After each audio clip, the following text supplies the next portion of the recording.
peace and light of all creation, ordinary magnificence of all life itself. This moment is the moment of awakening. Every moment, as it unfolds, is a new and perfect moment to take the leap of faith in letting go of all the beliefs that have been held, of difficulty, disturbances, differences,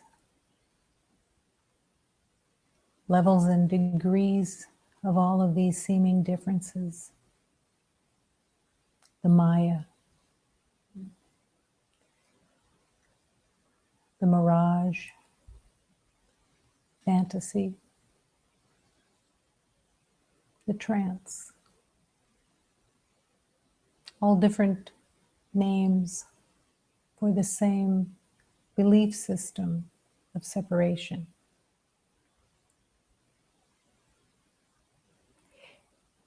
In truth, there can't be a separation. Love truly is all that there is. Peace and harmony is truly all that there is. And all the made up ideas that run constantly until the heart says, there has to be another way. This can't be it. I keep going around in the same story, expecting a different outcome, grasping onto little fragments of success within the world of accomplishment, of getting something, only to watch it slip through again and again and again. The roller coaster ride of pain and suffering. The roller coaster ride between pain and pleasure. That is the hook. And for that pain and that pleasure that lasts a few moments, peace is ignored and turned away from.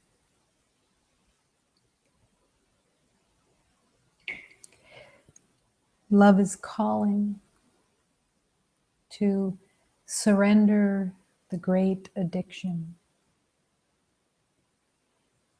the addiction to the belief of separation. It's an addiction because more than any substance could ever be, it draws you in again and again and again, believing that you're going to get something. Some fantasy is going to be fulfilled. While all the while, in the truth of love, you are intrinsically divine, perfect, not a mar anywhere, not the slightest damage, not the slightest imperfections.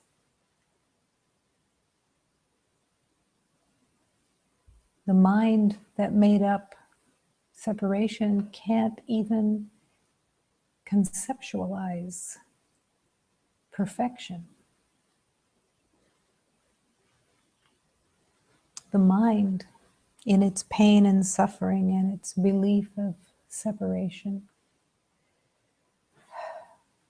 keeps looking for all of the evidence within the world of good and bad and right and wrong, vindication of being good, and yet all the while fearing the bad.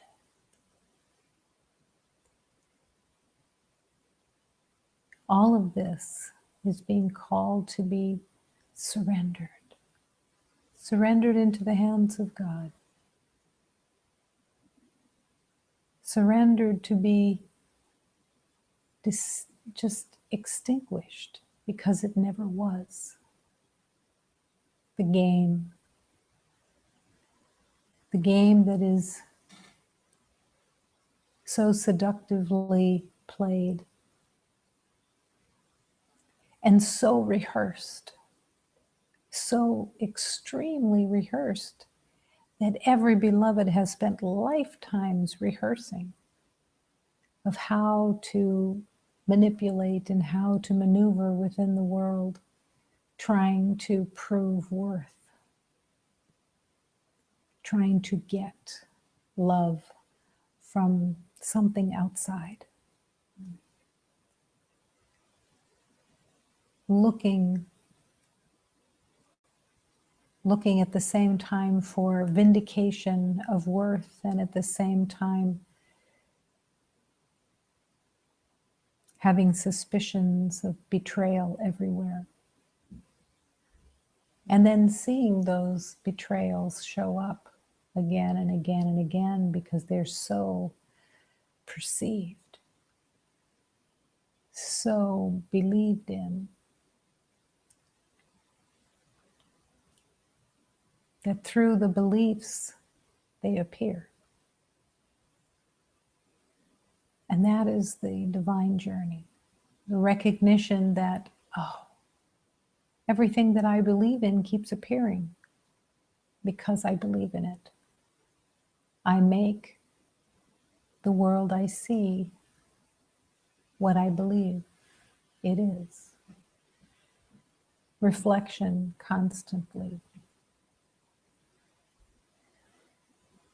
of the pain and the suffering that's believed in so deeply,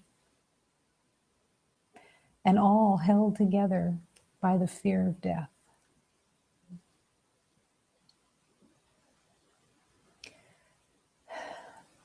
But this is the journey of love, learning of love, learning to come home to love, love that has no resemblance to the word that is used within this world of love.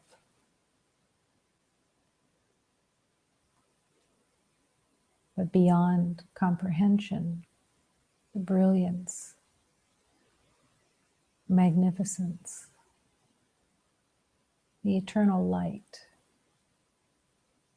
shines so brightly that it lights up the entire universe.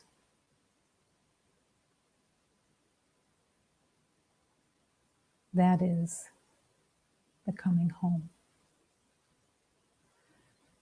In this moment, this is the moment of surrender and yet in the world of the belief of separation, surrender is used as a weapon of war. Those who surrender are losers. They're the ones who have lost the war and have become the slave of the winners. The surrender to God, the surrender to love, is where everything is alive, real, perfect, harmonious. Heaven, that is the real surrender. And in this moment, a new opportunity of commitment, a new opportunity of deepening into love. You have the power within you, within your yes, to invite the inner vision of truth. If you truly want to see the truth, you will see the truth. If you truly want to remember reality, you will remember reality. This moment is that opportunity, as is every moment.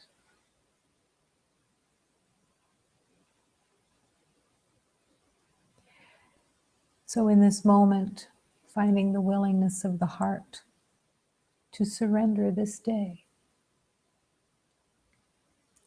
truly surrendering the day, not just going through the motions of the words, but finding that yearning in the heart that truly wants to surrender this day and all that you thought you knew about it, all that you thought occurred, all that you thought you were perceiving and identifying with and reacting to and having ideas about, everything surrendered. All the experiences of this day surrendered into the love that is the divine spirit of all life. And in that willingness to surrender, love will reveal itself. And all of the fabrications of the day that the mind made up out of habit, out of all of those lifetimes of development, of knowing, they will disappear because they never were.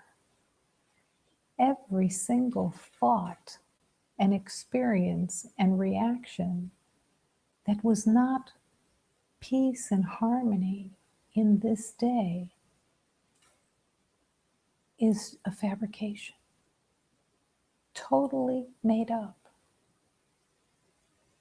totally without value, nothing to have to hold on to.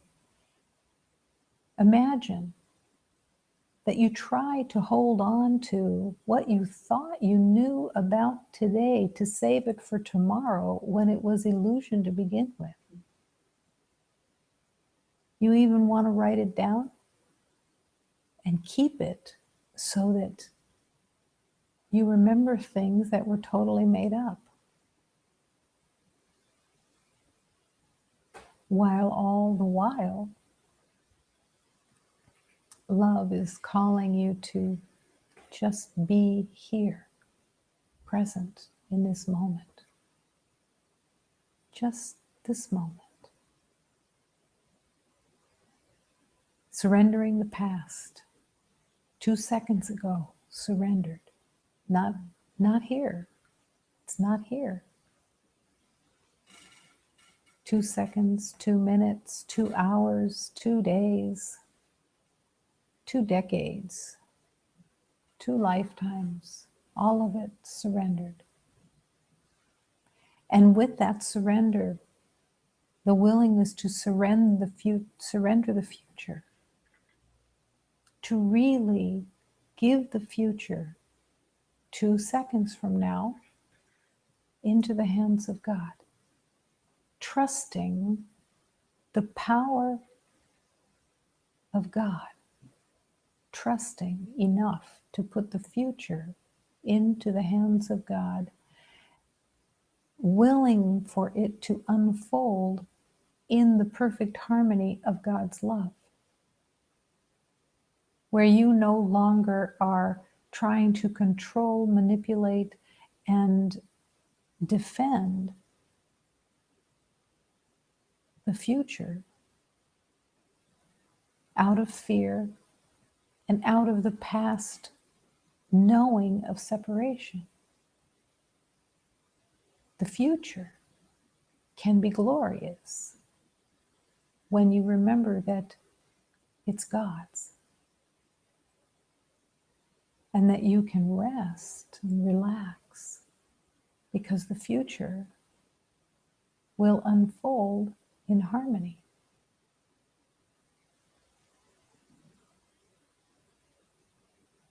Learning to trust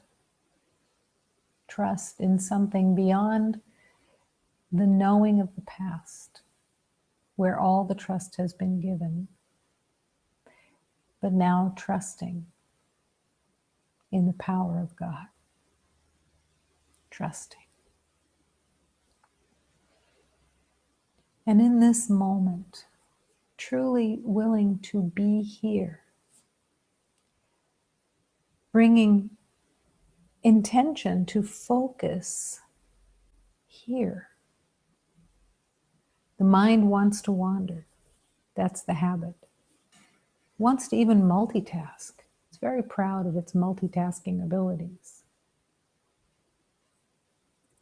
Thinking different thoughts, thinking and doing different things, keeping aware of what you think you know and your interpretations and judgments of everything, instead of coming here into this moment and resting by choice, resting and allowing. Show me the way. Allowing everything to open through the power of God, the glorious power of love.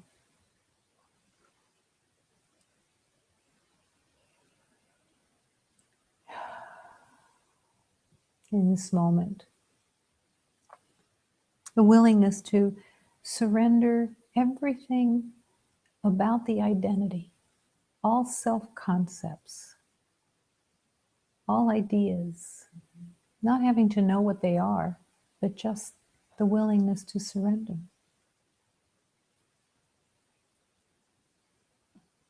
Opening to the true self that is beyond any self-concept. Surrendering your name, your age, your cultural identity, your family background, the story of the past, the perceptions that have been made of what life is about. All of it surrendered. All of the ideas of male, female, all of the ideas of young and old, good and bad, right and wrong, all surrendered. Willing to open beyond these limited ideas of a self-concept. And breathing into this moment, the willingness to surrender everything about the body, all the ideas of what you thought it was for, surrendering it to be used only for love. Willing to surrender the nervous system that has been used for distress and for caution and for being activated into believing that some kind of protection was needed, some kind of defense, as if there were enemies outside that needed to be defended against. And even with all the enemies that have been made out of the mind, longing for approval from the outside. The insanity of the duality of being fearful of everyone and yet wanting approval. And surrendering it all. As the surrender of the nervous system is complete, surrendering every muscle, every tendon, every bone, all the skin, all the senses, the use of the hands, the use of the feet, all surrendered to God, to be used only for love until this temporary form falls away. And affirming the intention of the heart to open to the divine spirit that you truly are.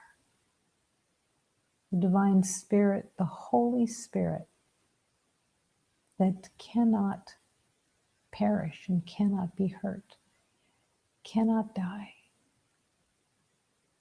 Divine Spirit,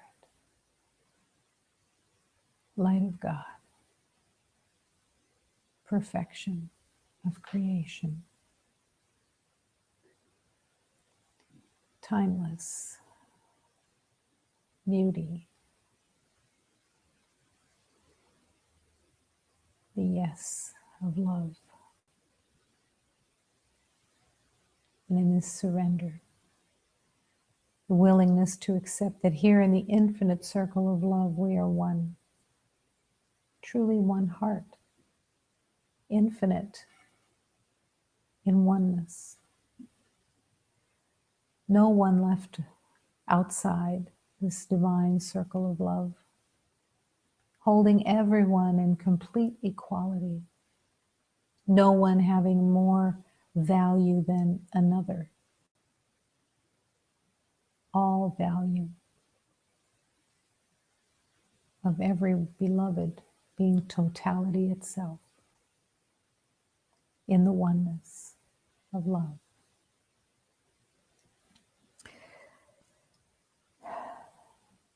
In this infinite circle of love, we affirm the universe is all love.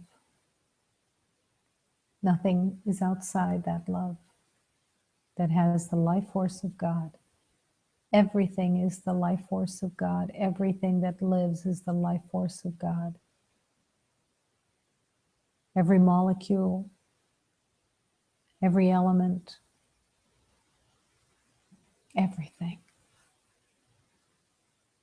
the life force of God. This sanctuary is filled with love because love is all that there is. And in the oneness of love, the willingness to accept. As I walk in this world and learn from the divine, I awaken to the life of truth. Yes to love. There is only one presence here. It is the life force of God. And within this life force, we live and move and breathe as one. One heart. No exceptions. No one needing to earn their way to a better identity, deemed by your own judgment and opinions of what you think you know. Surrendering to the exquisite humility of love's calling. Show me the way, I will follow.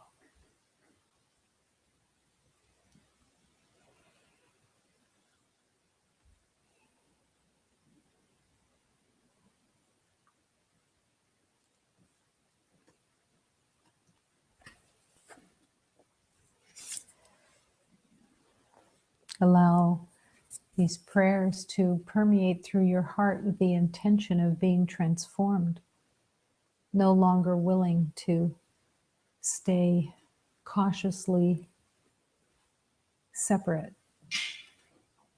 but willing to dive in.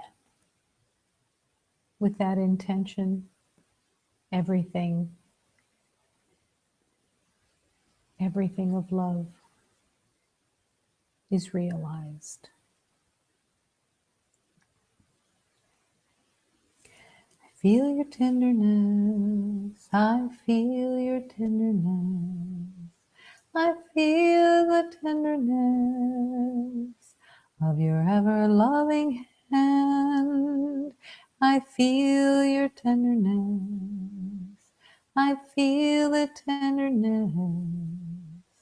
I feel the tenderness from deep within.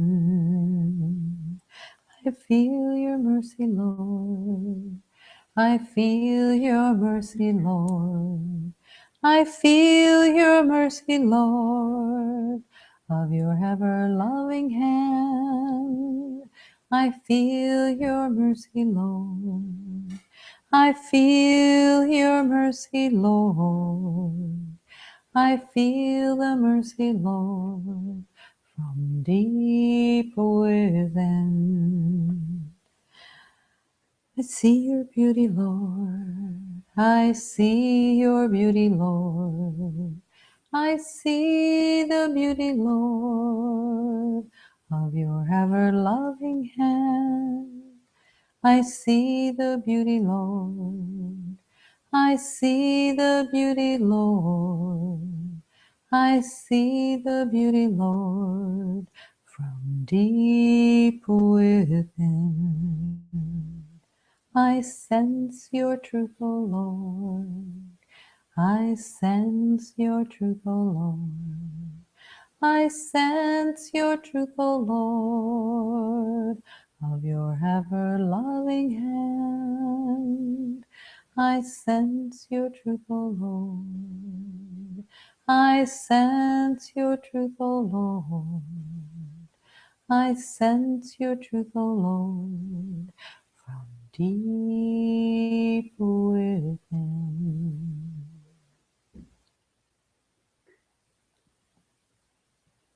Deep within. Deep within, in the stillness, going beyond the chattering of the mind that wants to have all your attention all the time, going beyond that senseless place that has no value, and coming into the true value of love deep within. Deep within is the light of God. Deep within, in the quiet, love is discovered. Deep within is the resting place of compassion and kindness, and the truth of gentleness, and the wisdom that is waiting to be awakened within. The wisdom of love, of truth. I sense your truth, O Lord, from deep within. That is where the truth is waiting to be met, deep within. All love. Beyond the hatred that is so fearful, beyond the anxiety of who you think you are, is the truth of who you are. Don't be afraid to go within. It's a necessary journey, the essential journey, deep within, in the stillness. And you will go beyond the self-loathing that is so feared, that has been tried to be camouflaged through facades. Go deep within, beyond that divine resting place of love, and meet the truth, the light, the beauty.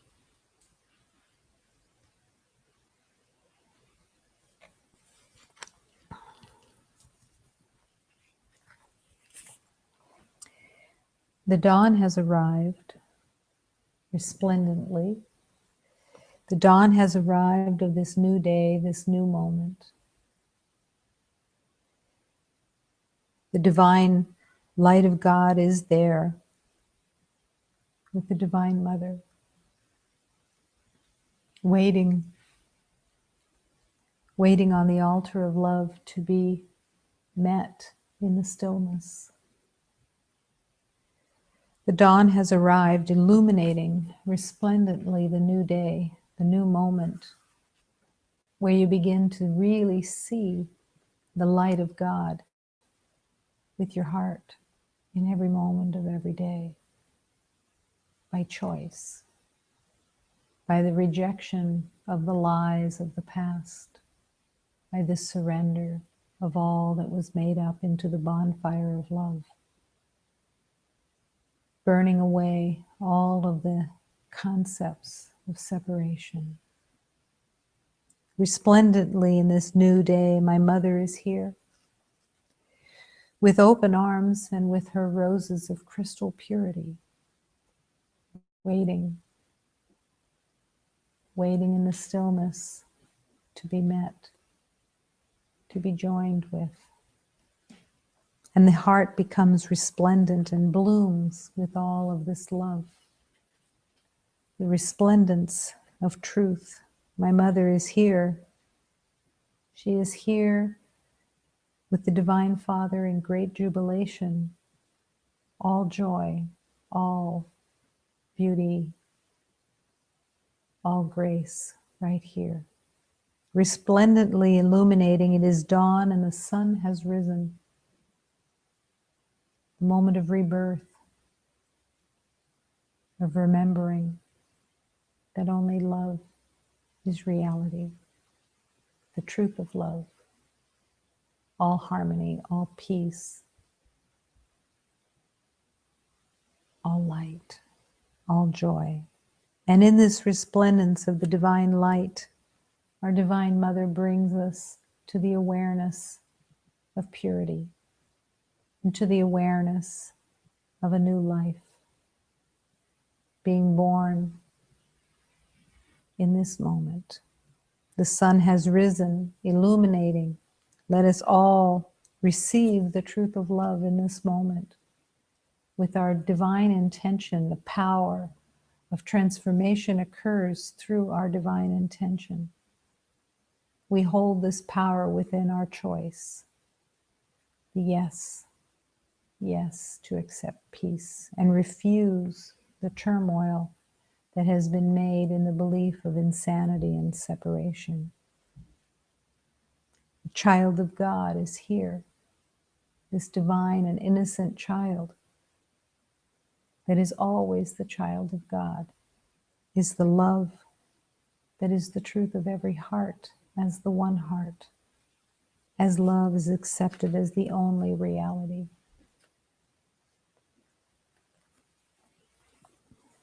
Amanheceu, resplandeceu, amanheceu um novo dia. Meu Pai é lá, ela que ela está, minha mãe está, é o seu altar. Amanheceu, iluminou, resplandeceu um novo dia. Minha mãe está lá, de braços abertos, e suas rosas puras e de cristal. Resplandeceu o coração de sabor roxo, todo é seu amor. Minha mãe está lá sim. Lá está meu Pai, em grande júbilo, resplandeceu, iluminou, e lá louvada, o sol nasceu,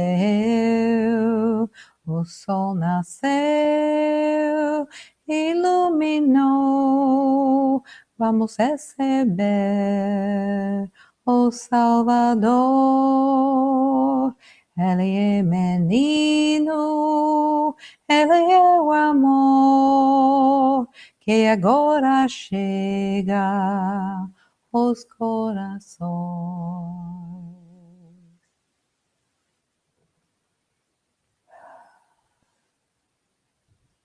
A new dawn, a new day, a new moment, bringing forgiveness to the past, truly forgiving all the mistaken identities that have been made up by the mind of separation, truly forgiving all identities that you've made of all beloveds in every lifetime, forgiving them all, not because they've done anything, but because you forgot and you were mistaken. You believed that someone or something could be less than the light of God, and you gave them a separate identity, and you held it firmly in order to be right, in order to win, in order to believe in the pretense that you needed that to be safe. And now no longer willing to play that game of pain and suffering in the name of righteousness and arrogance of the ego, but now the willingness to embrace humility, kindness, gentleness, and forgiveness, and forgive the past and all of its totally made up identities that have no meaning, and awaken to the divine light of God that is all living life.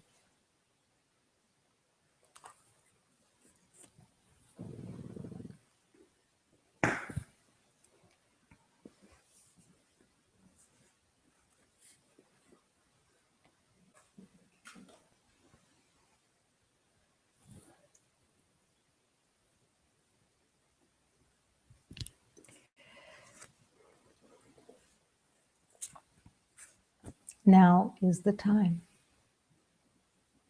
Now is the time to know that all that you are is sacred.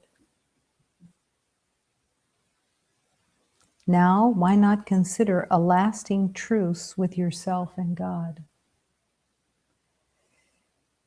Now is the time to understand that all your ideas of right and wrong and good and bad were just a child's training wheels to be laid aside when you can finally live with veracity and love. All divine beings are a divine envoy whom the Beloved has written a holy message upon. Accept the holy messages of love from all masters, from all divine beings of love that have been sent to you to help you remember. My dear, please tell me, why do you still throw sticks at your heart and at God? Every time you have an opinion, you're throwing a stick at yourself, at your heart, and at God. Surrendering all opinions. What is it in that convincing voice inside that incites you to fear? That convincing voice of destruction, that convincing voice of condemnation, that convincing voice that believes in death. Now is the time for the world to know that every moment and inspiration is sacred. Every moment is the potential of sacredness as you lift the veil, allow the veil to be lifted out of the morass of separation into the light of love. This is the time for you to deeply compute the impossibility that there is anything but grace, anything but love, anything but the power of God. Now is the season to remember that everything you touch is sacred. Now is the time. This is a deep calling. And every master and every teaching always has the same message. Doesn't matter the words. The words can be different. They can have different flavors. They can have different cadences. The message is all the same. They all point to the same place, to peace, to harmony, to kindness, to resting in the quiet stillness of forgiveness. Now is the time. Right now. Why is now not the time? Well, the ego has lots of ideas of delay, procrastination, ideas about, oh, I have other things I want to accomplish. I have things I want to prove. I haven't proved yet how much I know in this world. And that is the addiction. That is the addiction to separation. The not wanting to let go, even though what's really offered is what you're really longing for, peace and joy. Now is the time to remember that all that you are is sacred. What is it to just accept this? To stop fighting with this truth because you don't know it, because you don't have a concept of it, because you can't wrap your mind of knowing around it. But that is the job of the Holy Spirit.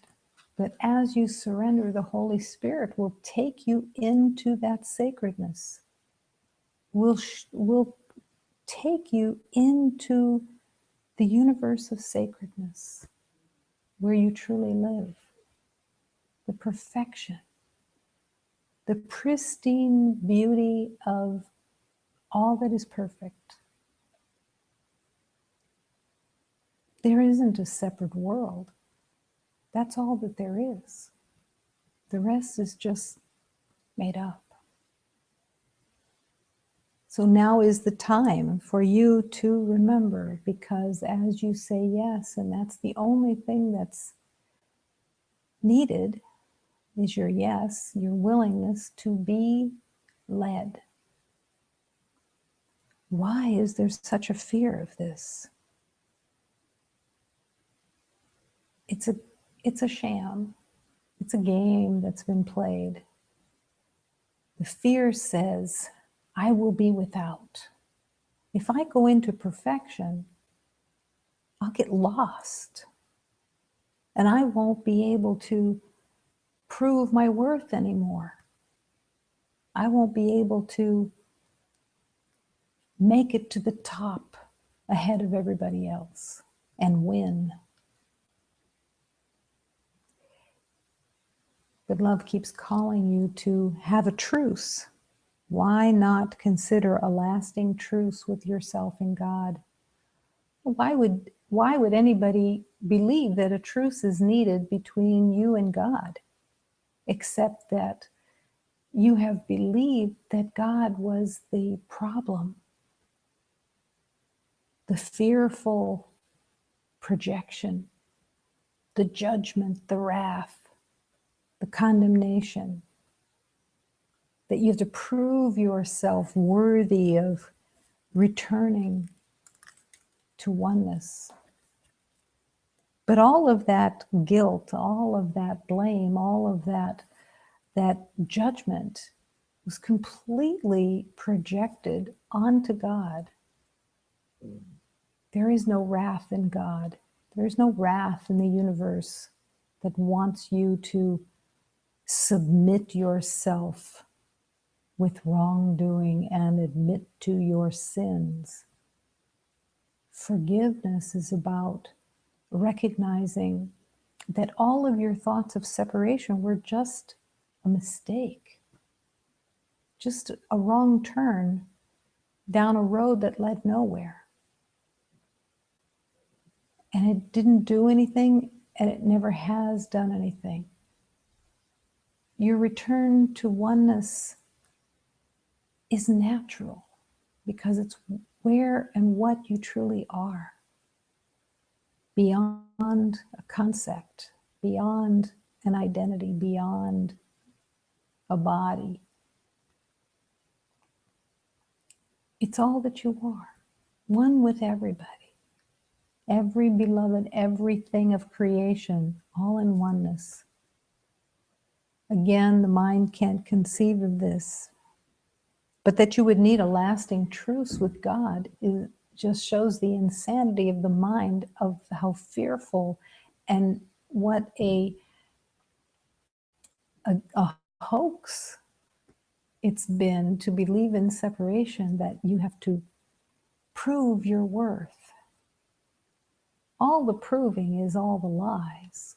There's no proving to God your worth. It's completely perfect and whole. It's never gone anywhere. It's never done anything. The mind that is insane has nothing to do with God, has nothing to do with the power of the universe. Power of the universe is all love. And you are that love. It's just coming back to what is reality, beyond any concepts. Now is the time to realize that all your ideas of right and wrong were just a child's game. From the moment of incarnation in each lifetime, the belief of right and wrong is totally accepted. And it's looked for in everything. As soon as there is the ability to reason, it's about right and wrong, about rules, about ideas that are exclusive to this culture, or exclusive to that culture, or held by this tribe, or held by this identity, that these rules have meaning. And they're all about right and wrong. And there is no right and wrong. There is no good and bad. There is no opposite of love. There is no light and dark. There is only light, love, wholeness, oneness. There's nothing to fight for. There's nothing to convince or prove in anything. The tiredness of trying to prove your worth is so exhausting.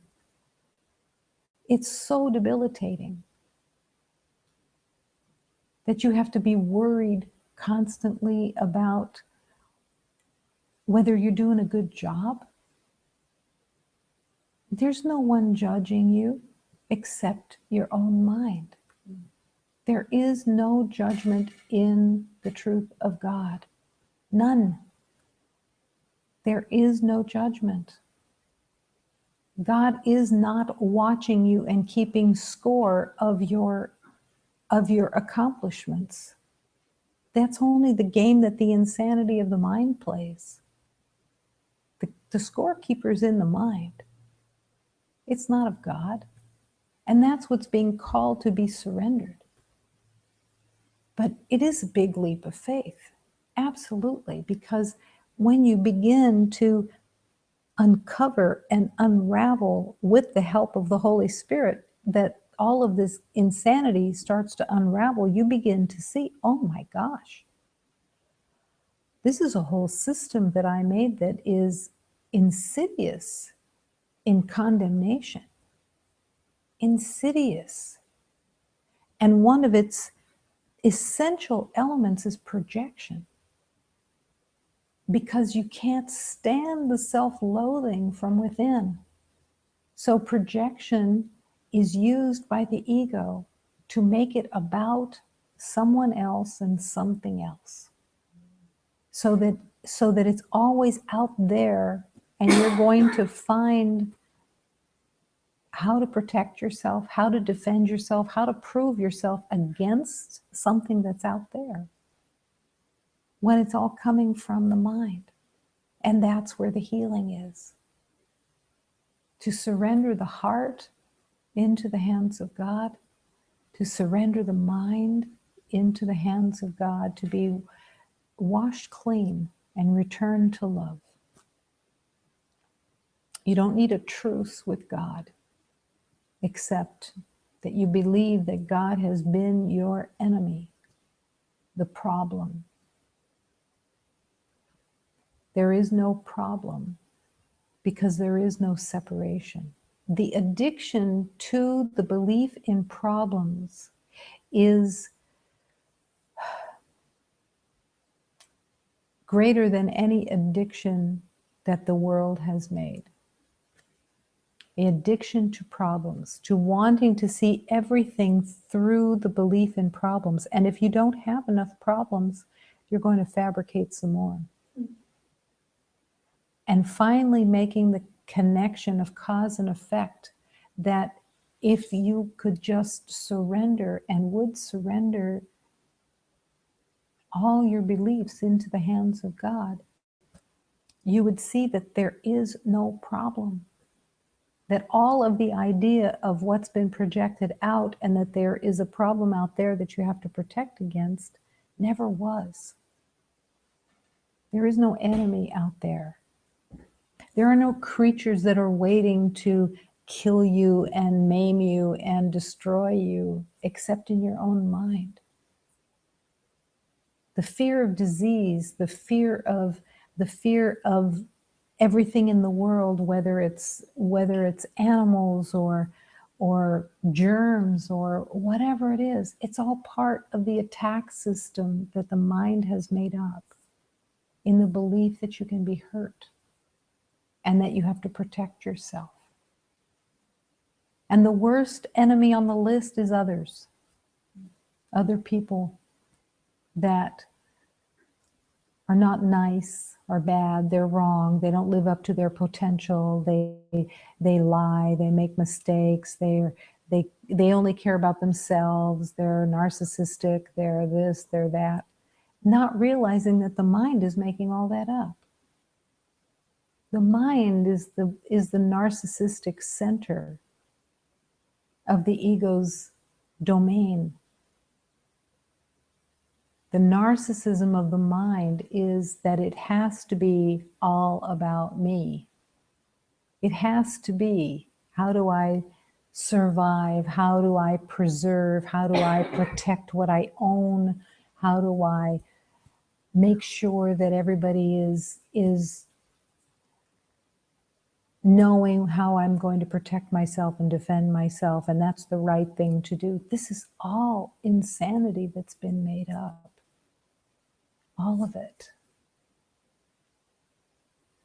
Is it a leap of faith? Of course it is. It's a leap of faith to surrender all of these concepts of battle and defense and really be willing to be undefended, to take that trust that you cannot be hurt and that you don't, there's nothing to defend against. To accept that in your defenselessness is actually where you can really live, in being undefended. That's where safety is, because there's nothing, there's no enemy. There's no outside problem. It's all coming from the mind that believes in separation. That's why every beloved in the world sees a different outside. Through their own interpretation, through their own perception, everyone sees it as they want to see it.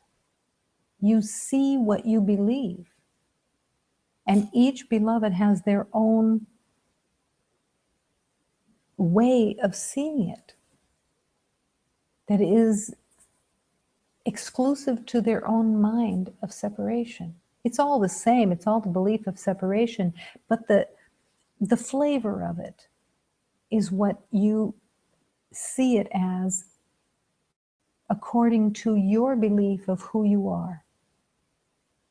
If you were raised in extreme wealth within this world, and you hold within you a sense of entitlement that others are there to do your will, that's the world you see. And you believe that that's authentic. And if you're the beloved who grew up in poverty, you believe that you see the world through your lens of poverty, of having to scramble, of having to get.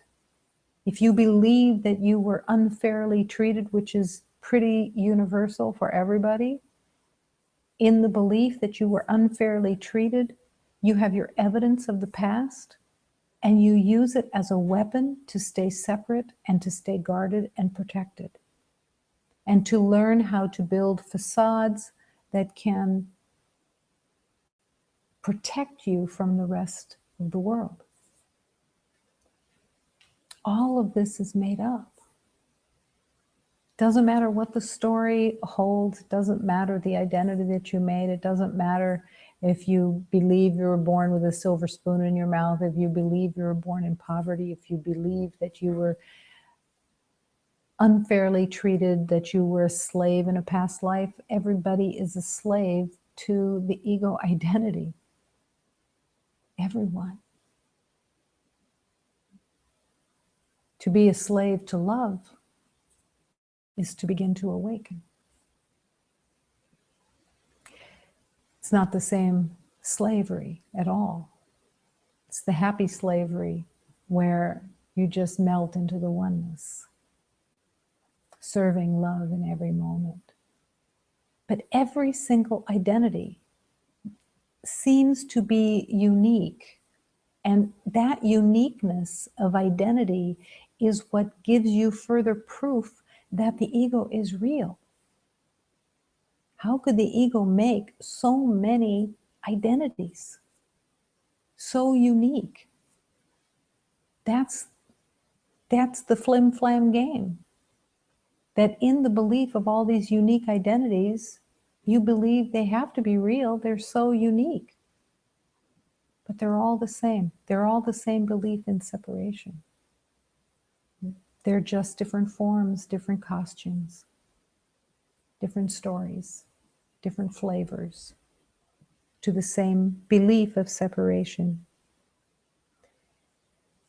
Every master is an envoy, a divine envoy, whom the beloved has written a holy message upon. Willingly, every master has said, write your message, dear God, and I will deliver it. I will offer it. I will be the voice of God for a temporary little bit. The masters serve until everyone awakens, purposefully, in devotion to all life, to the wanting of that return of awareness for all creation. Why do you still throw sticks at your heart and at God? Every time that you have a belief of separation, every time you have a reaction to something, some response that is not peace and harmony, you're just throwing a stick at yourself, at your heart, and at God. Is there any repercussion for that? No, except that it's painful for your heart and you don't remember in that moment. So you feel separate and you feel alone and you feel justified in throwing those sticks. It doesn't change who you are. It doesn't damage who you are. It doesn't cause anything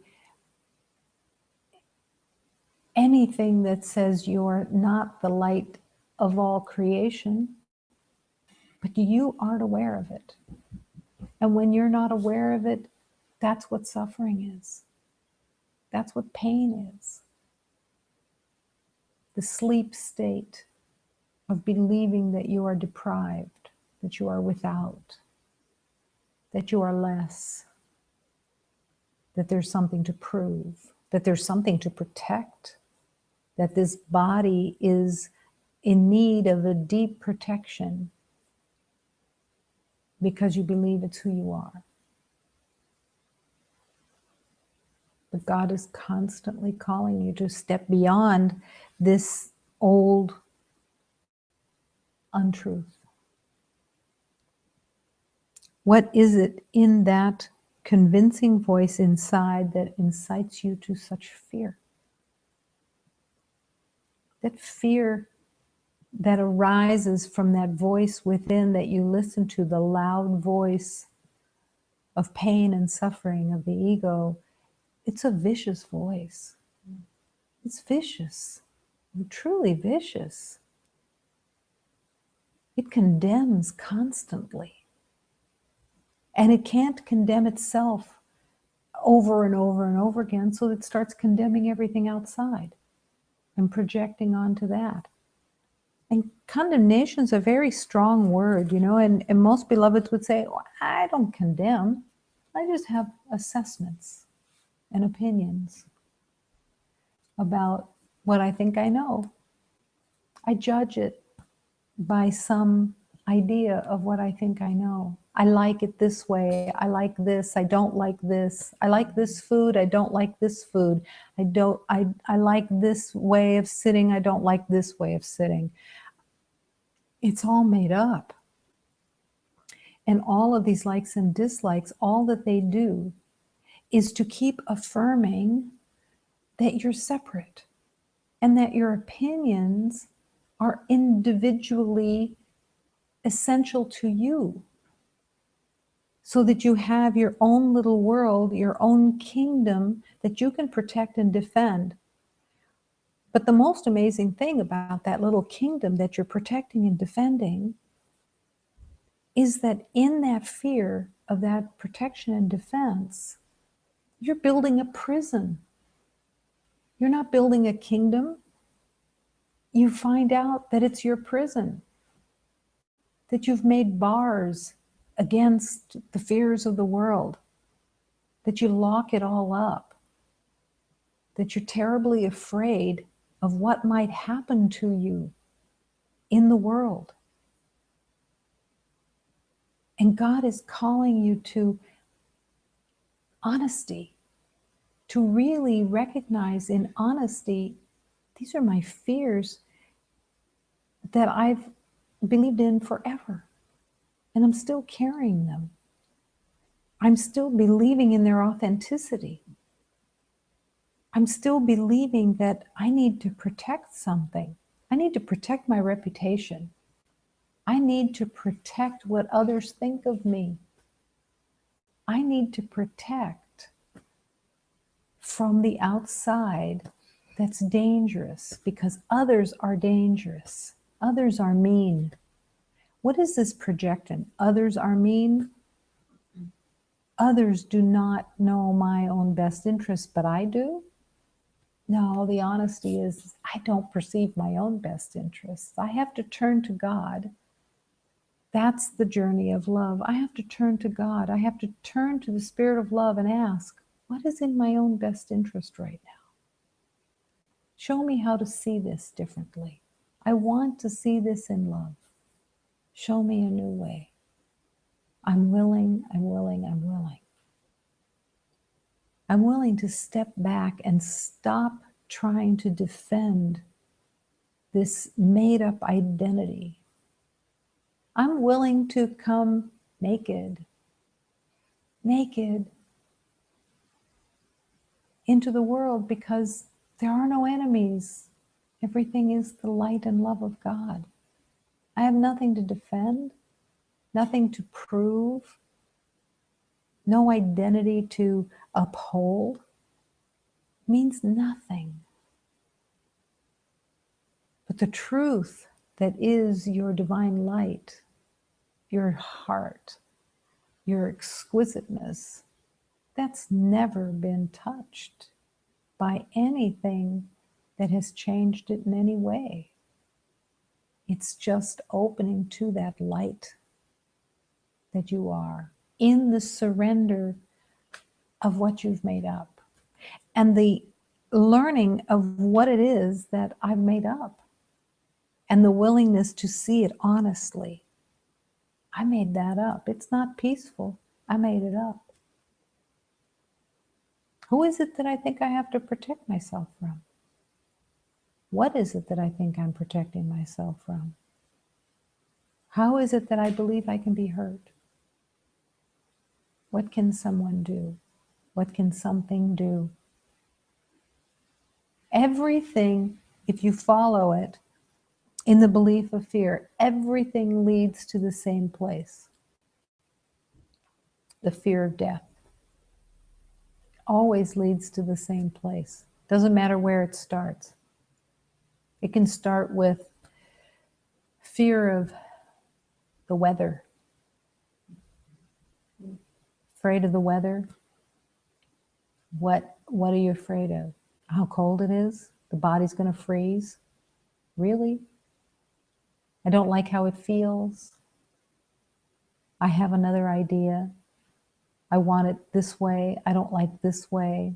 I don't like it when the trees are bare. I like it when the trees have buds. I don't like it when the trees look like they're barren. I like it when the trees are green. Really?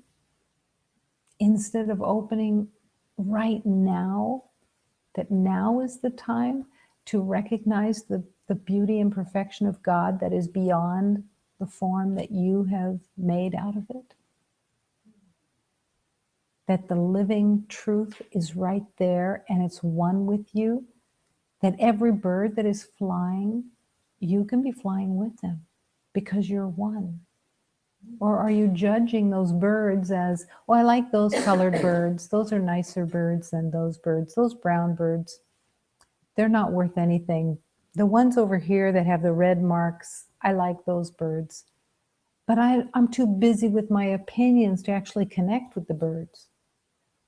I'm too busy making up defense systems to actually open and become one with all life. This is where love wants to take you, into that divine, sublime oneness. That you're in every cloud, you're in every breeze, you're in every leaf that is falling, you're in every blade of grass. Everything is the divine light of God. In every spider, in every cockroach, in every element of life. The form means nothing. Ooh, that spider has a disease. Really? How do you know that that spider has a disease? That's all in the mind. That's the holy teaching when you put your hand out and say, come, my love, and let me open to the oneness of our truth and refuse the lies of the past and all of its insanity. Why is it so powerful to step into the not knowing? Why is this place of not knowing so powerful? Because there, humility shows up. I don't know what anything, including this, means. I don't know. And in that moment, Spirit can reveal to you the deeper truth because you've opened the door. You've said, I don't know. I'm not going with what I think I know. I don't know how to look at this situation and judge it in any way. I don't know the meaning of this moment. I don't know how to respond. I don't know anything about it. I'm willing. I'm willing to be led. I'm willing to discover. I don't know the way. Show me the way. Show me the way. Let me be still and listen to the truth. The truth is waiting for your stillness to step out of the knowing of what you've already made up in your mind with all the opinions and ideas into, let me be still and listen to the truth that wants to speak to me, because the truth is our oneness. It's where I belong, not as the I of the identity, but the I am. The universal I. Not personal. I am alone in nothing, and yet completely in solitude within with the light of God. How can these two be compatible? Live in the same universe, because it's beyond comprehension. It's beyond knowing. It's the opening to the ecstatic lover, longing to find home, looking for its true home. That's your heart. Wanting to return. Peace is the life force of the universe. And peace is what you are. So peace is not just a concept. It's not just a state of being in the sense of, like you think peace is like okayness. Peace is what you are. The absence of fear. That's what peace is. It's the absence of fear. Everything that is believed within the world is fear, not peace. Joy is peace. It's not good or bad. It's a state of being. It's what you are. Letting the truth of you be found. Letting it rise out of the unknown. That there is really, it's nothing to defend. Absolutely nothing to defend. Ever. No danger. You cannot be hurt. You cannot die. It's impossible. But as long as you believe you're a body, you're going to be in fear, because you're going to believe that death is real. And that when the body falls away, that you are no more, because you've identified yourself as a body. Or you just made yourself so miserable in life because you want to protect the body so much and focus on it and give it all your attention. When your heart is the connecting point. Your holy mind is the connection with all life. The mind of God, the heart of God. Opening yourself instead of focusing on the outside, which is the body. Going into the heart. Resting in love, resting in God. Now is the season to know that everything that you touch is sacred with your divine intention. Everything is about being blessed. Are you blessing all day? Or are you fabricating the next project, the next the next problem, trying to have enough mind identification with everything that you're going to get in front of everything and figure it out. Know the strategy that's going to be the best for you to defend yourself in the best way. All of this is just a delay to surrender to the truth of God. There's nothing to plan. Every situation, doesn't matter how big you think it is, how little you think it is, every situation is being called to be put into the hands of God and to open to thy will be done. Show me the way for my healing. Show me the way for my remembering. Every single situation is not about an expected outcome. It isn't about having the right outcome. It's about, what am I learning here? What is this for me to learn? Let me be open to the divine teachers and learn what I'm here to learn in this moment with each unfolding. Then it becomes a happy learner. To be actually happy learning and absorbing, taking it in, God's teachings, taking it in, the Master's teachings, opening to this divine communication of love's healing that is always available, every moment. There is nothing of love that does not serve you if you are willing to be served. If you're not willing to be served, love can't help you until you're available. But every moment that you forget, the next moment is available to remember and to forgive the moment before that you forgot and return to your divine purpose, which is love.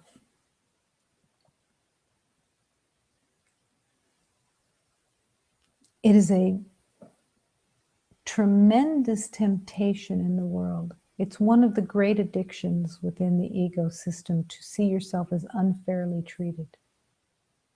It is so tempting. All day long, situations, habits, ideas, agreements, seeing yourself as an identity that's been unfairly treated, seeing yourself as male or female so that you can identify with being unfairly treated, instead of going beyond the rules and the lies of the world that have been focused on affirming separation, instead of the holy union of love, the oneness with all creation, and really opening the heart. I cannot be unfairly treated. I cannot be unfairly treated. And the light of God. To accept that is to accept eternal life. How could you be unfairly treated? There's nothing else happening. And the only thing that is actually occurring is that your mind is making up the pretense that you're unfairly treated, and because it's a way of you staying in suffering. If you see yourself as unfairly treated, you will be in suffering. And that suffering is a self-attack. It is your choice. If you want to see yourself as unfairly treated, you will live in that suffering. And it isn't true. It isn't real. It has no purpose. It's made up. The belief that you need to be unfairly treated comes from the belief that you separated from God and you need to be punished. And that everything that is perceived to have happened to you in lifetime after lifetime is about self-attack and self-punishment to be punished by you instead of waiting for God to be the punisher, believing that you will be punished for leaving God. And you never left God. You can't leave God. You can live in another identity. You can live in another self-made world of your own making, but it doesn't mean that it's real. It doesn't mean that it's not just illusion. It's Maya. It's made up. It has no truth. It will disappear when you are willing for it to disappear. When you will step into that trust and faith, show me another way. I cannot be unfairly treated. When I am upset, it is because I see something that is not there. That is the leap of faith, to accept that it's not there. Whatever it is that I think I am upset by is actually not there. I fabricated it with my own beliefs of the past. And it's insidious, and how powerful the mind is that can make up whatever it wants and will believe it. If you believe that you can be unfairly treated, that's what you're going to see everywhere. When I was in community, in the journey of remembering, in spiritual community, many times I would answer the phone, and the phone calls were never for me. They were always for the teacher that was there. And every single time I answered the phone and somebody would say, in my interpretation, they would say, "Isn't anybody there? I don't want to talk to you. I want to talk to somebody important." That was what I heard. And every single time I heard that, I would be devastated inside, because it affirmed to me again and again of my worthlessness. I completely made that up. I completely fabricated that. And when I was willing to let it go, it was gone. Then when I answered the phone, it wasn't that at all. It was the offering of love from my hello. And whoever was on the line was there to be served. It was nothing personal. That was all fabricated. All of the pain that I felt in that for months and months and months was all fabricated in my own mind. I completely was in devastation, constantly in suffering in the past, believing that I was being unfairly treated, when it was not happening. It was completely fabricated in my own interpretation, my own twisted mind of insanity. And when I surrendered it, it disappeared. And I was in the service of love, answering the phone, happy to serve every beloved who called. And that there was nothing personal to get from them. They were not treating me unfairly. I was treating them with the same hatred. I was treating them with the suspicions and the hatred of believing that they were my enemies. It was all a lie. It was all fabricated in my mind. And that's the insanity of the mind in every situation. Making up whatever it wants to make up and seeing it however it wants to see it, to be right, to be defended, and to stay in the same place. Unconnected, and believing that you are not deserving of love and that you can be unfairly treated,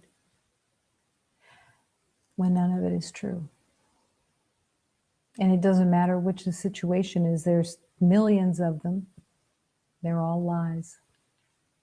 And they're all being called to be surrendered. Let me be still and listen to the truth. Be willing to surrender. Let my own feeble voice be still. And let me hear the mighty voice for truth, telling me and showing me the way of reality, of love. I will be healed as I let love teach me to heal. And being in that willingness to receive that divine teaching in every moment. And refuse the belief that the insanity of being unfairly treated has any reality at all. If I am upset, it is because I see something that is not there. Not there. Made up. And making that leap of faith in the willingness to be led in the everyday life. As we affirm and accept the name of God, we accept our true name as one in God's name. Affirming, accepting. In this truth, we are united with all life. One within creation and creator. What we made and call by different many names is but a shadow we tried to cast across reality. And we are one, and we are grateful that we were mistaken. We are grateful to be shown the way of love and gladly surrender our own mistaken differences to be dissolved into the truth of oneness. We say yes. One heart, one life, one love, one source. We want to learn. We want to learn the way of love. We say yes. Let this be your prayer in your heart all day long. All day long. Stepping firmly into love's purpose. With honesty, with humility, and with the generosity that's going to begin to expand through the heart of generously offering love and blessings to everything and everyone. No enemies, no problems, no differences. Only